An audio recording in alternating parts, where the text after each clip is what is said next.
Bueno, esta es otra región con características muy particulares, en el sentido de que tiene una producción bastante especializada, una situación geográfica muy particular y una situación política también diferente a otros lugares, porque hasta fines del siglo XVIII no tenía mayor relación, sí obviamente había comercio y demás, pero no había relación política con Buenos Aires y no era parte de el virreinato del Perú que dependía directamente de Lima hasta la creación del Río de la Plata, del virreinato, sino que dependía de Santiago de Chile.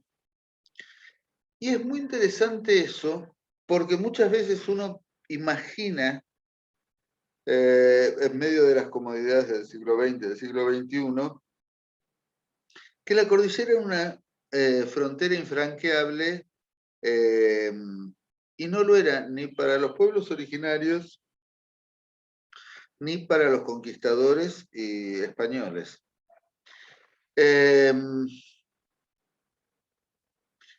tránsito era fluido en casi todo el año, no había los meses de invierno más crudos, eran donde se cortaba, pero incluso ustedes saben, al día de hoy, cruzar la cordillera puede implicar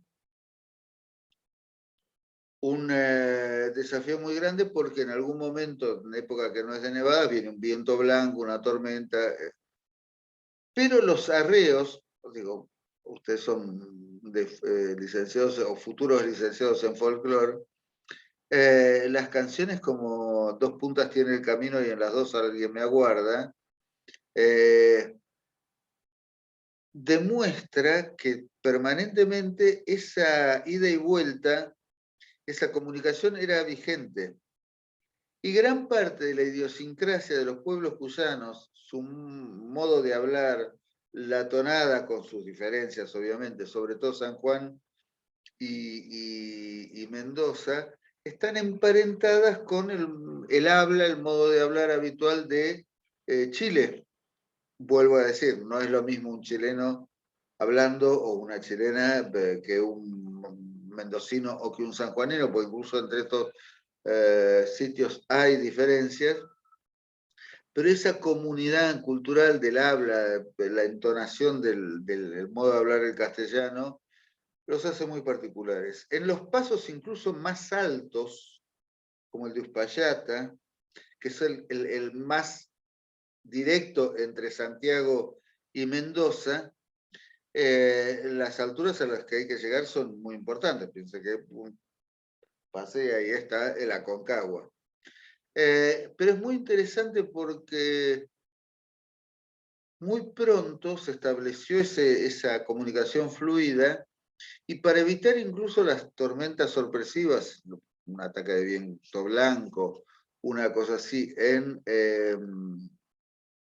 mientras duraba el paso, había una serie de postas, nosotros le llamamos las casuchas del rey, porque en realidad estaban hechos para garantizar el servicio de correo la mayor parte del año. Entonces, apareció una tormenta imprevista, o se desataba una tormenta imprevista, mejor dicho, y se refugiaban en estos lugares que eran un recinto cilíndrico de ladrillos, llevados con mulas a los lugares más inhóspitos del paso. Uno va, sobreviven 4 o 5, no me acuerdo ahora justo cuántos son. ¿Qué tal, Pablo? Sobreviven 4 o 5, pero son un recinto cilíndrico de ladrillos sobre una base bastante elevada, tiene una puerta a una determinada altura, una especie de base con una circulación exterior, sigue como un tambor, el cilindro de ladrillos, con una pequeña puerta a esa altura. ¿Cómo? No, yo me conecté. Ah, ¿Qué haces? Como si fuera un silo. Más o menos, más o menos. Y una bóveda con una pequeña abertura en la punta para que se pudiera hacer un fuego y ¿cómo se llama? Y los humos pudieran tener un tiraje. Y normalmente se dejaban provisiones, alimentos secos, algo de charqui, algo de conservas o de alimentos disecados, fruta, verdura, algo sí, pescado no sé si tenían, eso ya no puedo ser tan específico. Y aguardiente. Entonces, un arriero, un correo que fuera sorprendido por una tormenta, se podía refugiar y podía esperar que amainara y seguir sobre la nieve, o si se disipaba o se derretía esa nieve, seguía su camino. Entonces, fíjense que era toda una circulación de bienes y de personas, los arreos de ganado, y de ganado de porte, bovinos y mulas. Iban y venían de un lado a otro de la cordillera con total naturalidad. Obviamente, las etnias preexistentes a la conquista española, los huarpes y otros pueblos del otro lado de la cordillera, también estaban conectados. Bueno, sobre esta base, la conquista española se asienta con bastante facilidad. No eran indios mayormente belicosos, sí, siempre los chilenos, los conquistadores españoles tuvieron más problemas con el pueblo mapuche, que resistió, famoso Caupolicán y demás, con más... y de hecho no tuvieron una ocupación efectiva del sur de Chile, la frontera del río Biobío. Bueno, en estas condiciones prosperan tres ciudades importantes, la principal Mendoza, San Juan y San Luis, que eran más de paso y de conexión hacia Buenos Aires y el litoral, y tenían características un poco diferenciadas a San Juan y Mendoza. Bueno, vean el detalle, la producción principal sí era la vitivinícola, en menor medida otras frutas y otros cultivos, básicamente frutihortícolas, y como segunda, a distancia de la industria vitivinícola, venía el olivar, ¿no? Y la producción de aceites y demás. El tipo de producción era muy similar. Tenemos 10 minutos y hacemos el corte como de costumbre y volvemos a entrar. Es otro, no sé si se fijaron, es otra clave, porque armé otra serie de reuniones de acá a fin del cuatrimestre. Bueno, volvemos al tema. El modo de producción del vino era básicamente trasladado de Andalucía, y se llegó a tener un desarrollo muy importante. En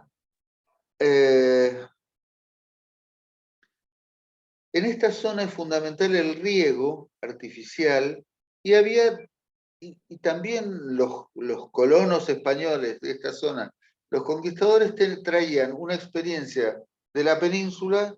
Vuelvo a Andalucía, zona muy calurosa, seca, donde había desde la época de los árabes una cantidad de sistemas de riego y aprovechamiento del agua muy inteligente, pero también los huarpes tenían ya desde tiempos bastante antiguos sistemas de riego donde se aprovechaba la escasa y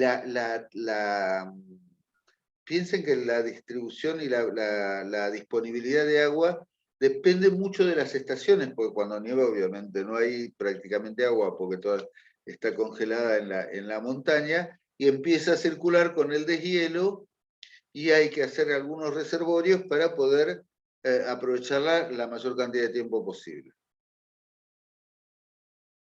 Esto dio lugar a que en Mendoza, en Cuyo en general, hubiera, a diferencia de otros lugares, pequeñas propiedades, porque había que hacer esa distribución del agua de manera muy racional, y es algo que sigue vigente hasta el día de hoy. En general no hay latifundios en esta zona.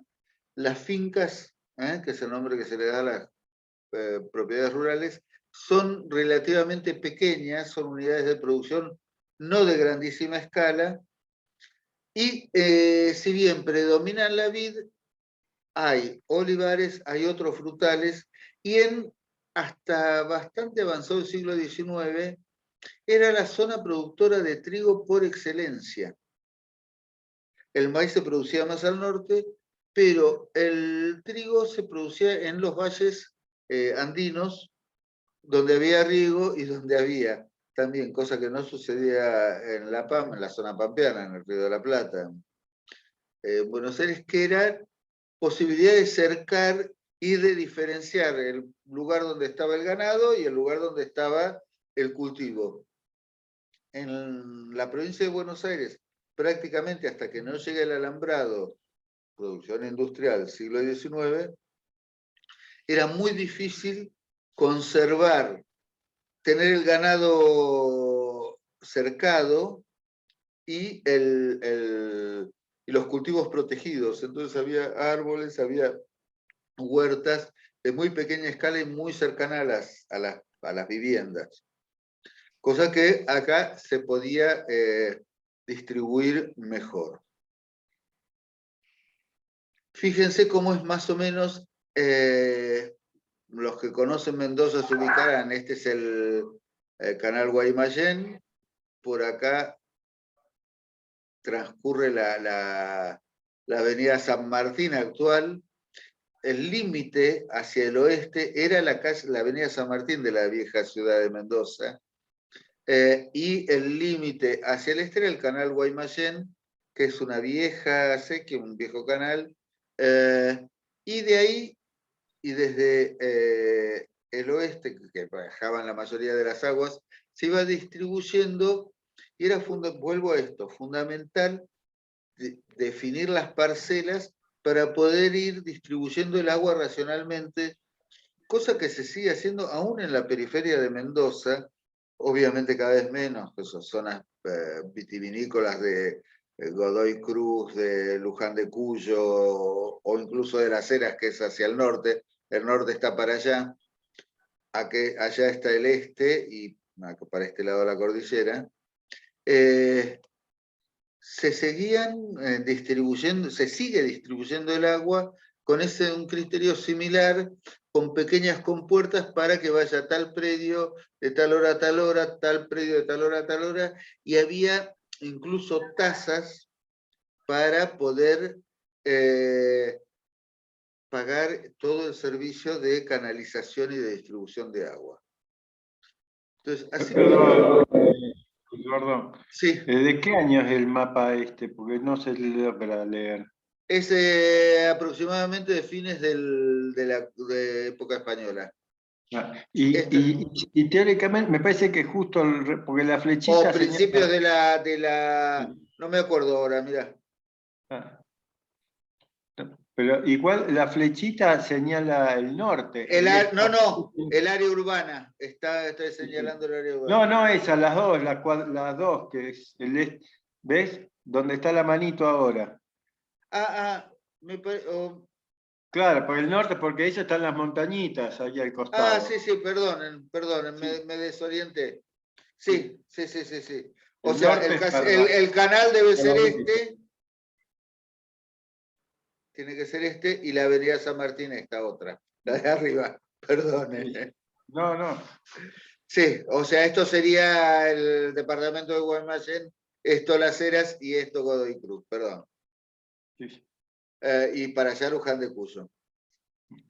Disculpen. No, no. Bueno, a ver si tengo otro. Ahí está. Bueno, cierro esto. Esas unidades productivas eran una casa habitación, digamos, la ciudad de Mendoza eran no más de 30 manzanas, 4 por 7, 4 por 8, 32, 28 manzanas, era muy pequeña alrededor de la... En realidad la plaza principal, no sé si conocen o la pueden ir a ver en Google Maps, la plaza es la actual Pedro del Castillo, está el Museo del Área Fundacional, donde era la sede del Cabildo, y a espaldas de esa manzana donde está el Cabildo, corre el canal. En esas pocas manzanas se vivía una población, había casas, había gente que tenía casa en la ciudad y casa en la finca, pero como eran tan cercanas, era muy probable que la población estuviera más dispersa en esa zona periurbana, y todas las casas eran muy similares, el material de construcción principal era el adobe, la estructura de los techos en principio eran árboles autóctonos como el chañar, el algarrobo, que son malos para material de construcción, también son complicados para hacer mobiliario porque es maderas, ¿no?, de zonas bien áridas, la veta no es recta, las ramas son más bien torcidas, es difícil por eso los muebles de algarrobo son tan caros, porque las piezas que se pueden sacar son relativamente pequeñas. Cuando empieza a prosperar, que lo traen los españoles, el álamo, es un excelente material de construcción y a su vez sirve para delimitar predios y para contener vientos.